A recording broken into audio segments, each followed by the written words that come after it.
بصراحة وحشتوني وحشتوني وحشتوني. السلام عليكم ورحمة الله وبركاته، يا مساء الفل عليكم. أحلى مسا على عيونكم يا أحلى اخوات في الدنيا وأحلى متابعين. شايفين السلطة الجميلة الحلوة دي؟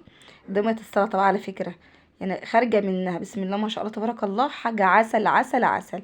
بقى طماطم على خيار على بقدونس شبت وكزبرة، جزرة. يعني بصوا بالمختصر كان اللي كان موجود عندي عملته. وعملت لها دقة حلوة بتوم كده وقرن فلفل حامي، كانت عسلية قشطة ما شاء الله اللهم بارك.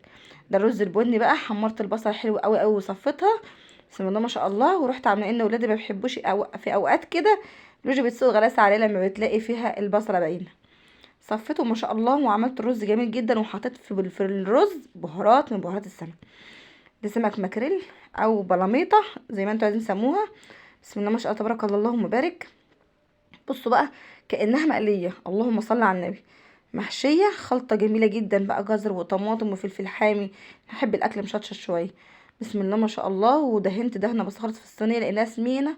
اللهم بارك، عملت شغل جامد جدا، تحسوا انها قالية نفسها بنفسها. بسم الله ما شاء الله. كنت متبلها تتبيله حلوه قوي قوي بعد ما غسلتها كويس. ورحت حاطه في الخلطه الجميله دي اللهم بارك، حاجه زي العسل. تتاكل كده بألف هنا وعافيه للي يشوف، وألف هنا وعافيه للي ياكل.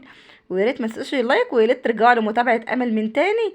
وحشتوني وحشتوني وحشتوني، ويا ريت تشجعوني، وبعدين نتكلم في فيديوهات تانية باذن الله ونحكي براحتنا كان ايه اللي كان منعنا عنكم الايام اللي فاتت دي.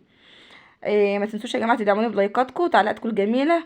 واللي عجبوا الفيديو يا ريت يشيروا، وان شاء الله لنا باذن الله فيديوهات كتيره باذن الله مع بعض ان شاء الله. ونحكي زي ما احنا عاوزين. اشوفكم في رعايه الله، مع السلامه مع السلامه.